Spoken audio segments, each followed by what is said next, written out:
So many people like oral sex, it ain't a sin. You can do it. I just want to ask you this one question. How did you get that erection? Was it by praying? Is that how it worked? I just want to know, because there's no way most men can have an erection and there wasn't some type of lust involved.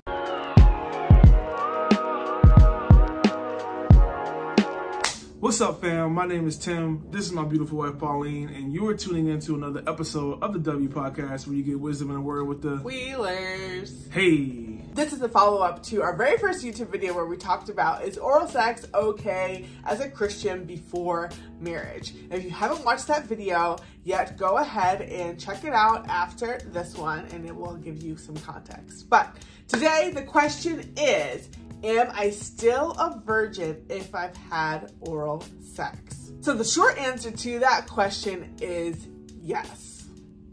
Yes, you are still a virgin if you've had oral sex. Now, I know some people are going to disagree with that, and that's okay. Let us know in the comments your thoughts. The reason why we say yes is because technically, to be a virgin, it means you haven't had sexual intercourse or vaginal penetration. Now, of course, oral sex, we're not going to get into the specifics of that, but that is not what oral sex is. Oral sex is different than vaginal sex. But if you are watching this video, or if you've asked yourself this question, or if you looked up this question, that tells me that you care about what God thinks about your sexual behavior and your decisions. And if that's the case, He does not want you to participate in oral sex before marriage. I want you to think more about this question. Do I value purity more than I value virginity? Here's what I really mean by that. What is your heart for wanting to have oral sex? If you're somebody who's clicked on this video because you want to do it, but you're not quite sure, there's something inside that's like, like, I just want to ask you, what is your heart behind it? Because if you're even looking up if you should do it, means you have some type of concern, some type of care about what the Lord thinks. So I just want to tap into that. Like, I'm just curious what makes you want to do it, because here's the thing: when Christians try to be like, oh, it ain't sex, so we can do it. It's like, why are you trying to get as close to the line as possible? Right. When it comes to loving the Lord and honoring Him through your relationship before marriage. Like, why are you trying to get so close to the line? And also, can I just be real? Because so many people like oral sex, it ain't a sin. You can do it. I just want to ask you this one question. How did you get that erection? Was it by praying? Is that how it worked? I just want to know, because there's no way most men can have an erection and there wasn't some type of lust involved. And we already know from the jump that lust is a sin. Lust is something that the Lord tells us that if we even look at a woman, forget about sex, forget about oral sex, if we even look at a woman, we have lusted in our heart and we have sinned against the Lord. So that's really my heart, is that you would really be honest with yourself and ask yourself, why am I trying to do this? And honestly, forget about oral sex, just in general, anything you're doing in life, evaluate, why am I doing this? Like, am I trying to honor the Lord by this? Or am I trying to get closer to whatever sin I want to do, but I don't want to do? Like, that's just something I want you to ask yourself. Yeah, because if you felt relieved after we said, yes, technically you are a virgin, keep watching. We don't want you to feel relieved after hearing that, because the goal is not to enter into marriage by the skin of your teeth, a virgin. The goal is to go into marriage and really every single season of your life, every year of your life, with a pure heart. Yeah, and as you mature as a Christian, your goal should be more, I want to do whatever I can to honor the Lord, and less, I want to do whatever I can to do what I want, but not dishonor the Lord. Because here's the thing, you're taking a risk. Whenever you're trying to avoid getting close to the line, you're taking a risk that you could actually pass whatever line it is. No matter what the sin is, you could fill in the blank. But you want your heart to be, what can I do to honor God? And that's why when me and Pauline were dating, we had to have guardrails. It was like, look, we don't want to have sex. We don't want to have oral sex. We don't even want to be in the house together alone. Not because we're immature and we can't control ourselves for 1 second. It's because we know that eventually, if we continue to put ourselves in situations where we could have sex, we could eventually fall into sin because we're not that holy. If you watch this podcast for any amount of time, you've heard us say something to that effect. We're not that holy. We don't trust ourselves that much that we're some super Christians that if we lock ourselves in the house together, we got enough self-control that we're not going to have sex. Anybody can get God. People do get God even after they get married. So you have to remember that it's not about, oh, is this okay? Is this not okay? It's what type of person do I want to be? I want to be somebody who is after God's heart.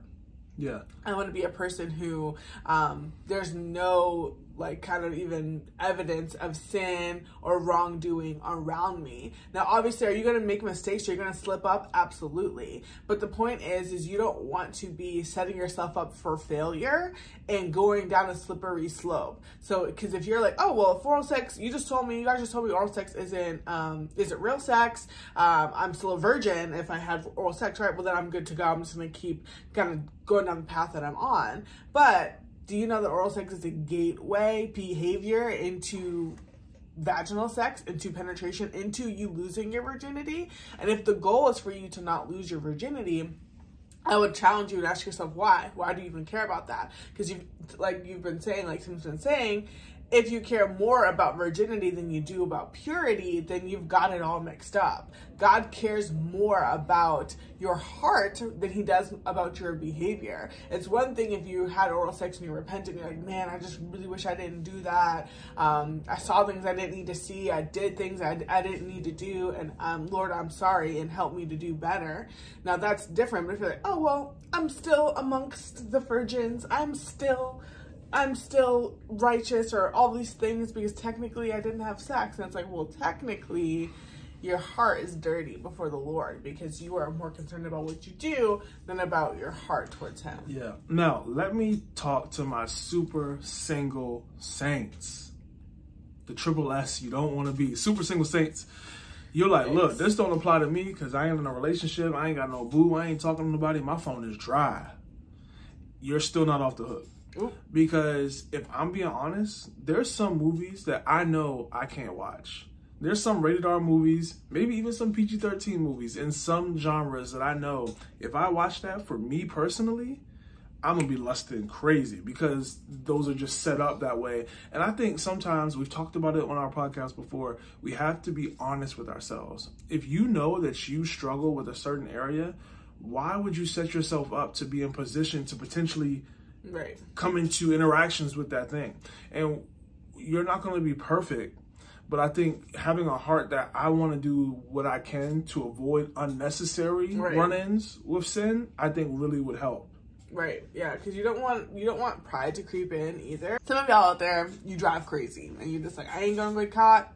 I know where all the cops sit at. The cops all know my name. We're cool. My dad's a cop. Whatever the case is, you think that you kind of have this arrogance and entitlement and, you know, I'm not going to get in trouble until one day you're driving somewhere that you don't normally drive and they don't know you out there and you get got and you're not used to that. And that happens so much in our Christian lives when it comes to sexual sin, it comes to how do we interact with the opposite sex, just comes to our mindset towards purity, like you said, even with movies and books and music and all the things that we let into our spirit that can ignite lust. Like you think like, oh, I'm good, like I'm good. I don't struggle with that, or I've got that on lock, until one day you don't, and then you get in trouble. And for those of you who feel like, oh yeah, well, me and my boyfriend, me and my girlfriend, you know, we're not having sex, but we live together.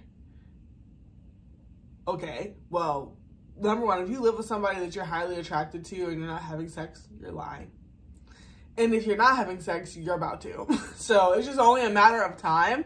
So you just really need to be honest with yourself about your weaknesses, and you really just always need to assume that you're next, that you're gonna get got. That it's like if you're watching one of those horror movies, it's like, yep, he's sawing off heads one by one. You're next. Like, you are not immune. The enemy does not care how many days you've gone without doing whatever. Like, he's just waiting for you to let up one little time, and then it's a wrap. This is not a fear mindset, by the way. You may be thinking this, man, I gotta be scared that I'm gonna fall. It's like, no, this is just wisdom.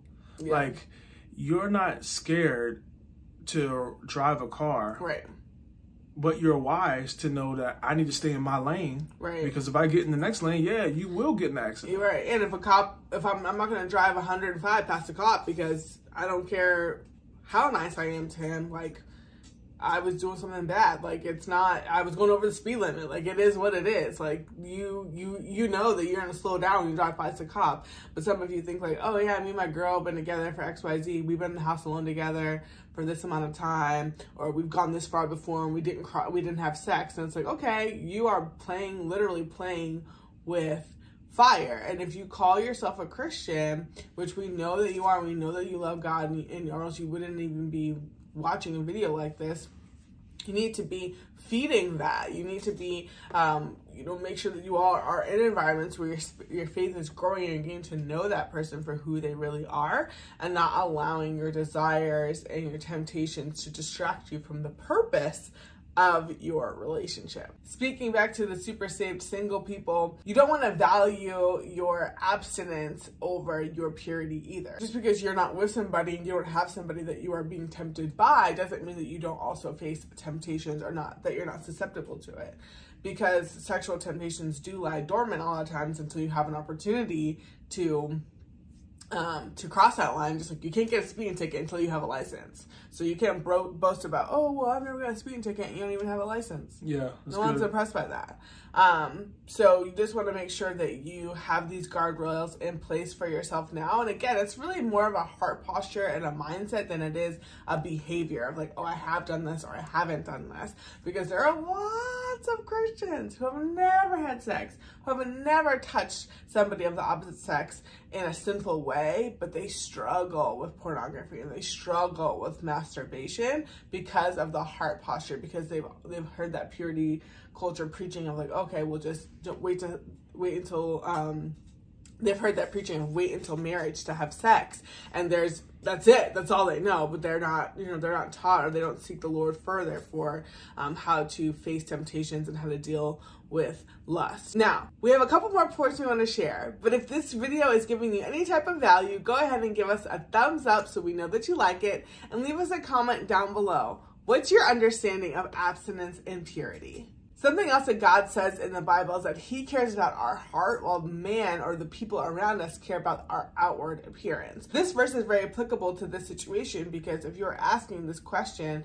am I a virgin if I've had oral sex, sometimes you can be so works-based and behavior-based. Now, someone may say, oh, at least you're still a virgin. Like, oh, are you a virgin? And like, that's kind of all that's valued is what you've done. But again, we want to focus on our heart posture, and it's better for us to be broken and contrite. That's what the Bible says, to have a broken and contrite heart, and to have made all these mistakes and just be broken before the Lord and asking him for forgiveness and looking to him in desperation, rather than it is like, oh, well, I don't need God, I've never had sex, I don't need forgiveness for that. And it's not about sex or oral sex, or it's not about any of those things, because honestly, your behavior is a manifestation or a fruit of what's in your heart. And if you have not just gone that far yet, but you've still crossed any lines at all, which if you've had oral sex, you have crossed lines, you do need to repent, you do need to stop and turn the other way. But that verse is something that is a good reminder to us about, do I care more about what people think and about my church friends and my church leaders saying, oh, good job, you're still a virgin? Or do I care more about what the Lord is saying, but what about that movie you watched? But what about that text message that you sent, or that TikTok page that you follow? If you already had sex and want to make a change, watch this video. If you're already in a relationship and want to make changes about your physical boundaries, watch this video here. We hope that you heard our heart when it comes to the situation. By no means are we two Christians who are perfect, who are trying to say that you are some evil, sinful person because you've had a desire to maybe have oral sex, or because you've had sex in the past. No. If you have heard our story, you know that before we met, we both had sinful relationships where we had premarital sex, and we're telling you from experience, it's not worth it. And we want you to be a Christian who has a desire to honor God above everything else. So this has been another episode of the W Podcast. We hope you enjoyed it. If you did, subscribe to our channel or leave a comment, and we'll see you next week. Bye. Thanks for watching this video. To get more Christian relationship advice, subscribe to our channel. And make sure you check out our other videos as well.